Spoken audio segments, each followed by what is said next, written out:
Hi everyone, आज हम start करने जा रहे हैं अपना स्टडी नोट नंबर 16 जिसका क्या नाम है, black money act and imposition of tax act. क्या मतलब, यानी कि आपके पास काला धन है, आपके पास ब्लैक मनी स्टोर है और आप उसको छिपाना चाहते हैं इनकम टैक्स अथॉरिटी से, तो उसके लिए हमारी इनकम टैक्स अथॉरिटी ने एक कॉन्सेप्ट इंट्रोड्यूस किया। क्या नाम, black money act and imposition of tax act. यानी कि हम ब्लैक मनी को प्रिडिक्ट करेंगे, आपकी ब्लैक मनी को कैलकुलेट करेंगे, आपकी ब्लैक मनी का असेसमेंट करेंगे, आपकी जितनी भी ब्लैक मनी है उनका पता लगाएंगे और आपके ऊपर उस ब्लैक मनी पे टैक्स की लायबिलिटी इंपोज कर देंगे। तो जितने भी असेसी जिनकी ब्लैक मनी होती है और वो डिस्क्लोज नहीं करना चाहते, उनके ऊपर अब इनकम टैक्स का शिकंजा कसने जा रहा है। यानी इनकम टैक्स अब उनके लिए एक एक्ट बना चुकी है जिसका क्या नाम है, black money act and imposition of tax. आइए देखते हैं इसका introduction.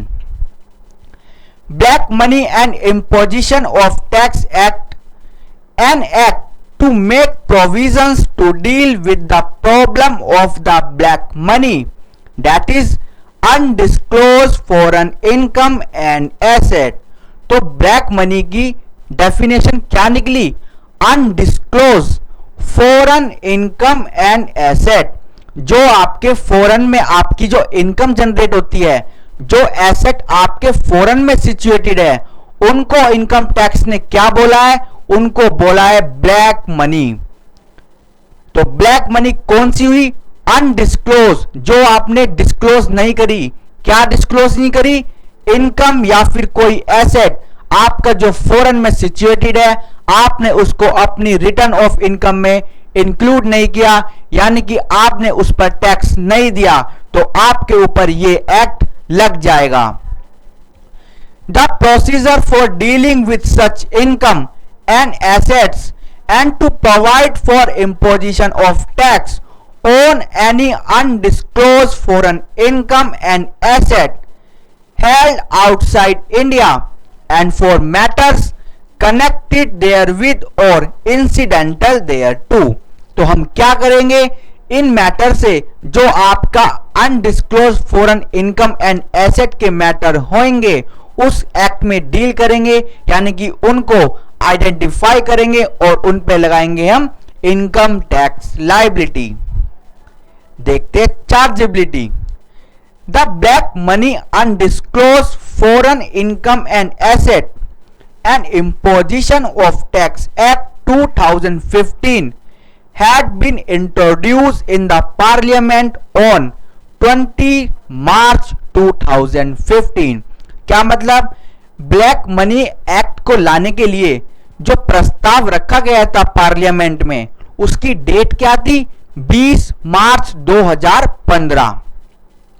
Which there after receive president, जिस बिल को, जिस प्रस्ताव को प्रेसिडेंट ऑफ इंडिया की कंसेंट मिली, यानी कि उनकी एक्सेप्टेंस मिली, उनकी हाँ मिली उस बिल को।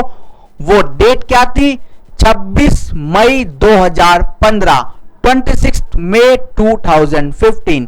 यानी कि इस डेट को, इस बिल जो आपने बिल इंट्रोड्यूस किया था पार्लियामेंट हाउस में ब्लैक मनी एक्ट को इंट्रोड्यूस करने के लिए, उस बिल को acceptance of president of India कब मिली, वो मिली 26 मई 2015 and notify in the month of July 2015।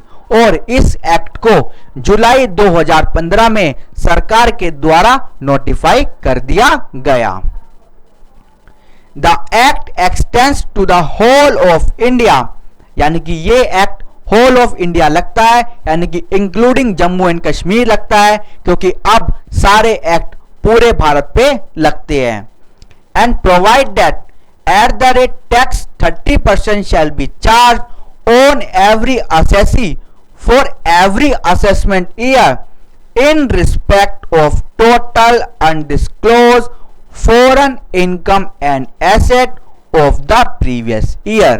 क्या मतलब, जितनी भी आपकी टोटल अनडिस्क्लोज फॉरेन इनकम हमारे सामने आएगी, हम उस पर कितने रेट से टैक्स लगाएंगे? वो रेट होगा एट द रेट 30% के रेट से फ्लैट हम आपकी इनकम को टैक्सेबल कर देंगे। ओके, जो भी आपका फॉरेन इनकम का पोर्शन होगा हम उसको 30% के रेट से टैक्सेबल कर देंगे। Tax point first, assessee means a person. अब हम देखने जा रहे हैं असेसी का मतलब क्या होता है। हम अपने हर स्टडी नोट में या फिर हम इंटर में असेसी के नाम को डिस्कस करते हैं। अब देखते हैं असेसी होता क्या है। वैसे तो एक लेमैन लैंग्वेज में जो पर्सन टैक्स पे करता है हम उसको असेसी बोलते हैं। मैं भी असेसी हूं, आप भी असेसी हो, सब असेसी है। जो पर्सन अपनी रिटर्न को भरता है वो एक असेसी कहलाता है। Assessee means a person resident other than not ordinary resident in India within the meaning of section 6 subsection 6 of the Income Tax Act by whom tax in respect of undisclosed foreign income, an asset or any other sum of money is payable under this act and includes every person who is deemed to be an assessee in default under this section section 2 subsection 2। क्या मतलब? जो person इस undisclosed foreign income पर tax पे कर रहा है उसको हम क्या बोलेंगे? असेसी। ओके, हमने आपको पहले भी बताया है कि जो पर्सन भी टैक्स पे करता है उसको हम क्या बोलते हैं? असेसी। अब देखते हैं प्रीवियस ईयर का क्या मतलब होता है। The period beginning with the date of setting up of a business and ending with the date of the closure of business और the 31st March following the date of setting up of such business which ever is earlier. तो previous year यानी कि जैसे हम बोलते हैं आपकी previous year को हम टैक्सेबल करेंगे, तो वो प्रीवियस ईयर काउंट कब से होता है? वो प्रीवियस ईयर काउंट तब से होता है जब आपने अपना बिजनेस स्टार्ट किया उस डेट से लेकर जिस डेट पर आपका बिजनेस अगर क्लोज हो जाता है एक ही साल के अंदर, तो वो डेट या फिर 31 मार्च यानी कि 31 मार्च उसकी अगली डेट को जोन सी भी डेट अर्लियर आएगी उसको हम क्या बोलेंगे? End of the previous year. आइए एक बार लिख के देखते हैं। For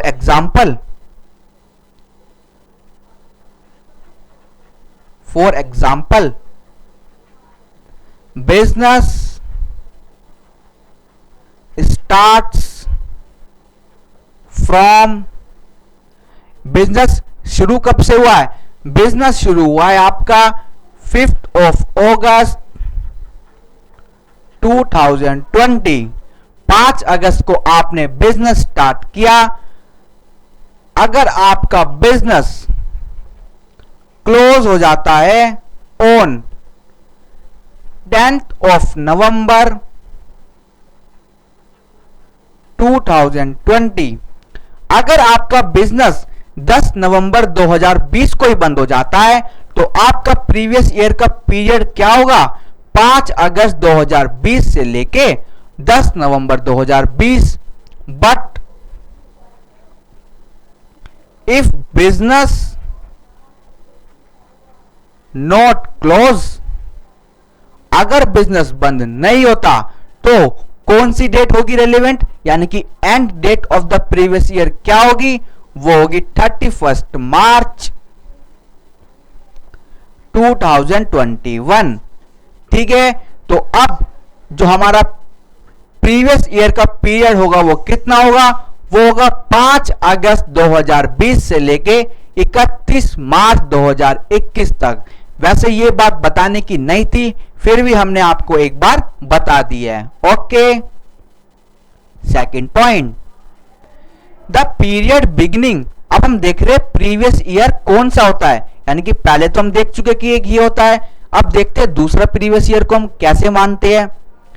the period beginning the date on which a new source of income comes into existence and ending with the date of closure of business or 31st day of March following the date on which such new income source come into existence whichever is earlier. ऊपर की तरह यह ऊपर हमारा business start हो रहा था और नीचे वाले पॉइंट में हमारी कोई न्यू इनकम जनरेट हो रही है, तो जिस डेट से वो न्यू इनकम जनरेट हो रही है उस डेट को लेकर हम अपना प्रीवियस ईयर कैलकुलेट कर लेंगे. Third, the period beginning with the first day of the financial year and ending with the date of discontinuance of business other than business referred to in B or dissolution of an unincorporated body or liquidation of a company as the case may be. अब तीसरा previous year कैसे calculate करते हैं? First day of the financial year that is 1 अप्रैल, यानी कि जो भी आपका ईयर होगा उस ईयर की 1 अप्रैल से लेकर और जब आपका बिजनेस बंद नहीं हो जाता, डिसॉल्व नहीं हो जाता, तब तक का जो पीरियड होगा हम उसको क्या बोलेंगे? Previous year. अगर उस डेट से पहले 31 मार्च आ जाती है तो आपका पीरियड 1 अप्रैल से 31 मार्च हो जाएगा, वरना आपकी जिस दिन भी कंपनी बंद हुई है उस दिन तक आपका प्रीवियस ईयर काउंट होएगा. D and last, the period of 12 months commencing on the first day of April of the relevant year in any other case. और अगर कोई भी दूसरा केस बनता है तो उस केस में प्रीवियस ईयर क्या होगा? वो वही होगा 1st day of April और till 31st March 2020. For example हमारा ईयर है 2020 and which immediately preceded the assessment year. वही, क्योंकि 31 मार्च कौन से ईयर में फॉल करती है? हमारी नेक्स्ट ईयर में, जिसको हम क्या बोलते हैं? जिसको हम बोलते हैं असेसमेंट ईयर. ओके, तो ये था हमारा प्रीवियस ईयर का मतलब. आइए देखते हैं next point. Undisclosed asset located outside India means. अब देखते हैं जो हमने बात की है undisclosed asset located outside India, उसका क्या मतलब है? Means N asset including financial interest in any entity. अगर आपका किसी भी एंटिटी में फाइनेंशियल इंटरेस्ट है, फाइनेंशियल इंटरेस्ट मतलब आपके पास शेयर है, डिबेंचर्स है या कोई भी अदर सिक्योरिटीज है, तो आपका वो इंटरेस्ट क्या कहलाएगा? अनडिस्क्लोज एसेट कहलाएगा. लोकेटेड आउटसाइड इंडिया, जो भी एंटिटी बाहर सिचुएटेड है, held by the assessee in his name और in respect of which he is a beneficial owner. या तो असेसी के खुद नाम पे वे शेयर है या फिर असेसी के जो नाम पर शेयर है ना वो किसी बेनिफिशियली के बिहाफ पर है, यानी कि आप किसी असेसी के बेनिफिशियल इंटरेस्ट हो और आपके नाम कुछ शेयर रजिस्टर्ड है इन एंटिटी आउटसाइड इंडिया, तो भी आपको हम कैसे ट्रीट करेंगे कि आपके पास अनडिस्क्लोज फॉरेन एसेट हैं and he has no explanation. अब आपके पास अनडिस्क्लोज फॉरेन एसेट तो है पर आप उसके बारे में कोई एक्सप्लेनेशन भी दे नहीं पा रहे, यानी आप बता नहीं पा रहे, आप बताना नहीं चाहते कि ये एसेट यानी कि ये पैसा कहां से आया. आप बाहर शेयर में इन्वेस्ट कर रहे हो, आपने ये इन्वेस्टमेंट अपनी रिटर्न में डिस्क्लोज क्यों नहीं करी? तो क्या होगा? About the source of investment in such asset और एक्सप्लेनेशन, या फिर आप कुछ सेटिस्फैक्शन एक्सप्लेनेशन दे तो रहे हो, यानी आप कुछ बताते रहे हो कि पैसा कहां से आया, पर given by the him is in the opinion of the assessing officer is unsatisfactory, यानी कि जो आप रीजन दे रहे हो वो असमर्थ है, यानी असेसिंग ऑफिसर उससे सेटिस्फाई नहीं है. तो वो सारी इनकम कैसी कहलाएगी? Undisclosed asset located outside India कहलाएगी। Next point, undisclosed foreign income and asset means the total amount of undisclosed income of an assessee from a source located outside India and the value of an undisclosed asset located outside India referred to in section 4 and computed in the manner laid down in section 5। यानी कि section 4 में हम देखेंगे कि किस किस income को हम क्या मानते हैं undisclosed foreign income and asset, और उन पे टैक्स हम कौन से सेक्शन में लगाएंगे, सेक्शन नंबर 5 में। Next point, an undisclose asset located outside India shall be charged to tax on its value in the previous year in which such asset comes to the notice of the assessing officer। क्या मतलब, आपका undisclosed asset तो है outside India, पर उस पर tax liability कब calculate होगी, जिस साल में असेसिंग ऑफिसर के नोटिस में आ जाएगा। यानी कि जिस साल असेसिंग ऑफिसर नोटिस कर लेंगे कि आपके पास एक अनडिस्क्लोज फॉरेन इनकम या फिर एसेट है, तो उस साल में उस अनडिस्क्लोज इनकम पर टैक्स लग जाएगा। Okay, next point, value of an undisclose asset means the fair market value.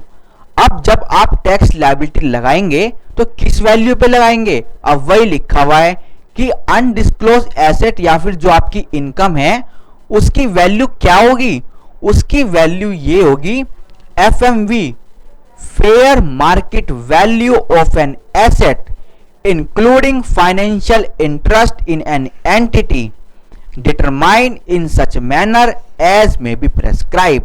As में भी प्रेस्क्राइब से हम आपको बता देते हैं कि हम फेयर मार्केट वैल्यू देखते हैं जिस डेट को असेसिंग ऑफिसर को यह पता लगा कि एक पर्टिकुलर असेसी की अनडिस्क्लोज फॉरेन इनकम या एसेट है, तो उस डेट को उस इनकम की, उस एसेट की जो भी फेयर मार्केट वैल्यू होगी ना, उस पर हम टैक्स लायबिलिटी इंपोज कर देंगे।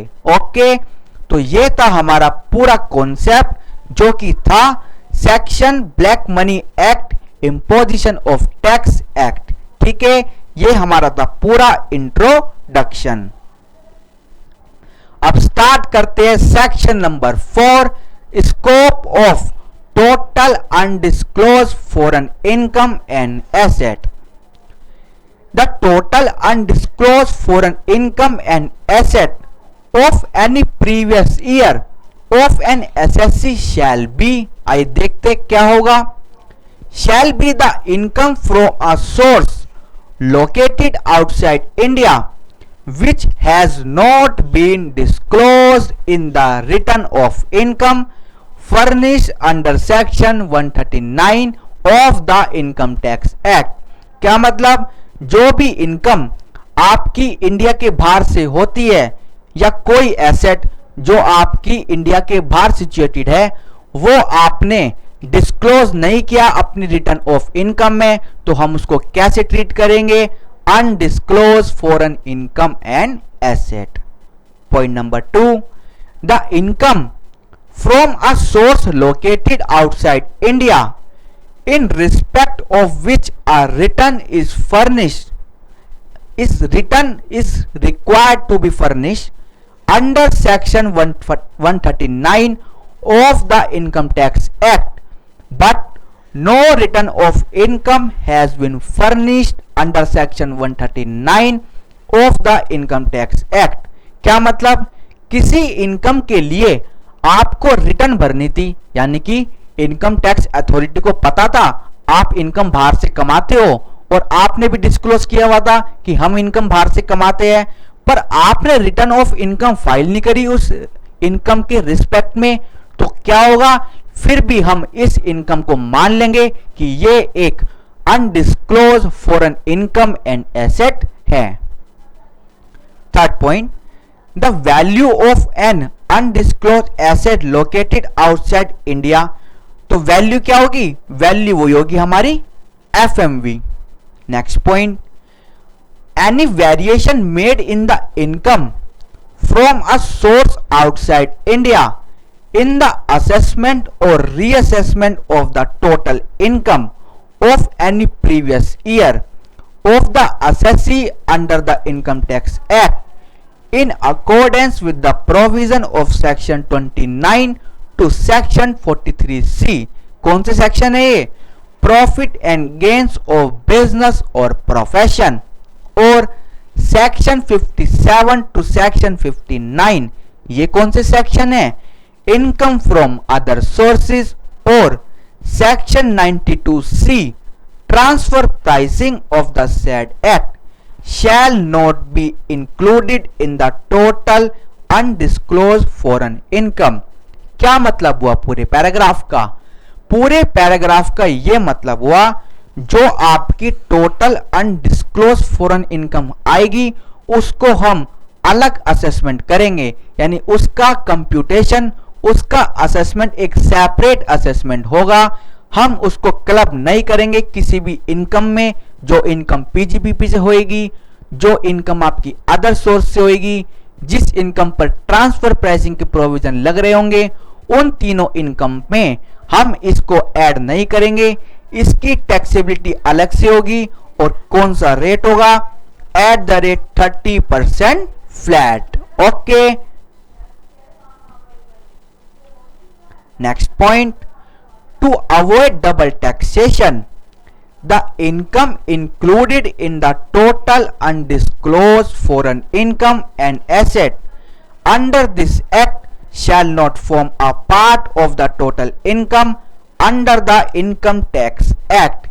क्या मतलब, जो इनकम आपकी डबल टैक्सेशन एक्ट में फॉल करती है उस इनकम को हम ब्लैक मनी एक्ट में नहीं लाएंगे। क्यों नहीं लाएंगे, अगर हम उस इनकम को ब्लैक मनी एक्ट में लाते हैं तो उस पे डबल टैक्स लग जाएगा, इसलिए हम डबल टैक्स एक्ट के अंदर आने वाली इनकम को अवॉइड करेंगे। ओके, तो ये था पूरा section number 4, scope of total undisclosed foreign income and asset. आइए चलते अपने नेक्स्ट सेक्शन की ओर। Section number 5, computation of total undisclosed foreign income and asset. अब निकालने जा रहे हैं कि हम total undisclosed foreign income and asset को कैसे कैलकुलेट करेंगे। In computation the total undisclosed foreign income and asset of any previous year of an assessee. तो जब हम कंप्यूट कर रहे हैं टोटल अनडिस्क्लोज इनकम को, तो उसमें से हम क्या क्या एक्सक्लूड करेंगे, no deduction in respect of any expenditure और अलाउंस और set off any losses shall be allowed. आपको उस पोर्शन में से, यानी आपको अनडिस्क्लोज फॉरेन इनकम में से कोई भी डिडक्शन नहीं मिलेगी, ना ही आपके खर्चे के तहत, ना ही आपके अलाउंस के तहत, ना ही आपका कोई सेट ऑफ एनी लॉस हम अलाउ करेंगे। To the assessee whether or not it is allowable in accordance with the provision of the income tax act। चाहे इनकम टैक्स एक्ट में वो खर्चा, वो अलाउंस, वो लॉस अलाउ होता होगा, पर हम ब्लैक मनी एक्ट में, यानी कि जब आपकी income foreign undisclosed income and asset की कैटेगरी में आ गई है, तो हम उस पोर्शन में से आपको कोई भी डिडक्शन नहीं देंगे। Okay, second, any income which has been assessed to tax for any assessment year under the Income Tax Act prior to the assessment year to which this यानी कि ब्लैक मनी एक्ट अप्लाइज। जो income आपकी पहले assessment year में taxable हो चुकी है, उस इनकम को हम इसमें ऐड नहीं करेंगे, ब्लैक मनी एक्ट में ऐड नहीं करेंगे। or which is assessable has been assessed to tax for any assessment year under this act, और जो इनकम अब ब्लैक मनी एक्ट में असेस होने जा रही है, shall be reduced from the value of the undisclosed asset located outside India if the assessee furnish evidence to the satisfaction of the assessing officer that the asset has been acquired from the income which has been already assessed or is assessable as the case may be to tax। क्या मतलब हुआ?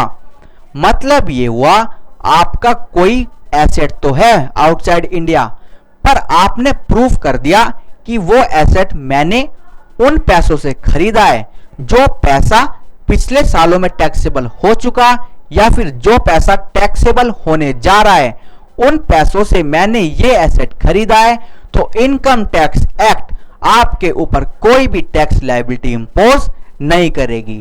Okay, next point, the amount of deduction in case of an immovable property shall be the amount which bears to the value of the asset on the first day of the financial year in which it comes to the notice of the assessing officer, then the same proportion as the assessable or assessed foreign income bears to the total cost of the asset। क्या मतलब, जो आपकी immovable property की value होगी वो value कौन सी होगी? वो वैल्यू वो होगी जिस साल में असेसिंग ऑफिसर को ये पता लगा ना कि आपका कोई अनडिस्क्लोज एसेट है और वो एसेट इमूवेबल है, तो उसकी वैल्यू वो होगी जिस साल में असेसिंग ऑफिसर को पता लगा कि आपका कोई अनडिस्क्लोज एसेट है, उस साल का पहला दिन, यानी कि उस साल की 1 अप्रैल को जो वैल्यू होगी उस इमूवेबल प्रॉपर्टी की उस वैल्यू पर टैक्स लग जाएगा। ओके, फॉर एग्जांपल 10 अगस्त 2020 को पता लगा असेसिंग ऑफिसर को, notice to assessing officer about undisclose foreign asset. 10 अगस्त 2020 को पता लगा हमारे असेसिंग ऑफिसर को कि आपका कोई अनडिस्क्लोज फॉरेन एसेट है, तो उसकी वैल्यू क्या होगी? Therefore value of such asset will be the value as on 1 April 2020, क्योंकि हमारा ईयर कौन सा है 2021, और 2021 का फर्स्ट डे कौन सा होगा 1 अप्रैल 2020। तो इस डेट पर जो भी वैल्यू आएगी उस वैल्यू को हम क्या मानेंगे? इमूवेबल प्रॉपर्टी की वैल्यू मान लेंगे। ओके, आइए देखते हैं एक example illustration. A house property located outside India was acquired by an assessee in the previous year 2009-10 for rupees 50 lakh. Out of the investment of rupees 50 lakh, rupees 20 lakh was assessed to tax in the total income of the previous year 2009 and 10 and earlier years। यानी कि 50 लाख का जो आपने asset खरीदा ना, उसमें से 20 लाख रुपए आप बता चुके हो कि हमने 20 लाख रुपए वहां से लाए हैं जो इनकम ऑलरेडी टैक्सेबल हो चुकी। Such undisclose asset comes to the notice of the assessing officer in the year 2018-19। 2018-19 में असेसिंग ऑफिसर को पता लग गया कि आपका कोई अनडिस्क्लोज फॉरेन एसेट है जो कहां सिचुएटेड है outside India। If the value of the asset in the year 2018-19 is rupees 1 crore, then the amount chargeable to tax shall be ₹60 lakh, यानी कि ये आंसर है। आंसर कैसे? ये कहता है अगर उस एसेट की वैल्यू 18-19 में, यानी कि जिस साल में असेसिंग ऑफिसर को पता लगा इस एसेट के बारे में, उस साल में वैल्यू कितनी है 1 करोड़, तो अनडिस्क्लोज फॉरेन इनकम का अमाउंट कितना आएगा 60 लाख। आएगा कैसे? आइए एक बार देखते हैं। ये ऐसे आएगा, हम 1 करोड़ में से उतना रुपया माइनस कर देंगे, यानी कि उतना रुपया प्रोपोर्शनेट में माइनस कर देंगे जितना आप ऑलरेडी डिस्क्लोज कर चुके हो। आइए एक बार देखते हैं।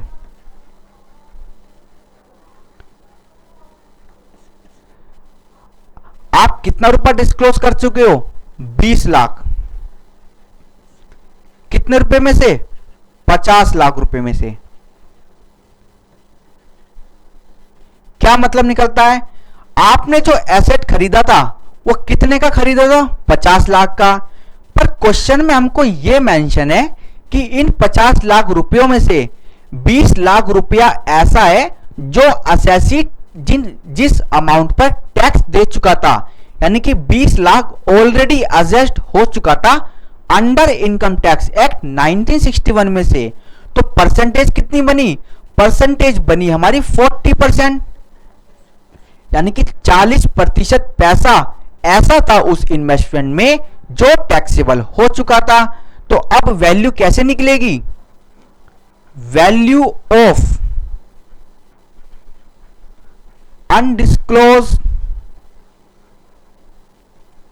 Foreign asset during the year 2018-19 कैसे निकलेगी? भाई वैल्यू कितनी है? 1 करोड़। उसमें से माइनस कर देंगे हम सिंपली 40%, क्योंकि 40% पैसा तो आप बता चुके हो ना कि कहां से आया है, यानी कि 40% पैसे पे आप टैक्स दे चुके हो। तो आपका undisclosed portion of the income कितना आया? वो आया ₹60 लाख। और हमने 1 करोड़ क्यों लिया? क्योंकि हम आपको प्रोविजन में बता चुके हैं हम इमूवेबल प्रॉपर्टी की वैल्यू कौन सी लेंगे? First day of the financial year in which such undisclose asset comes to the notice in the assessing officer.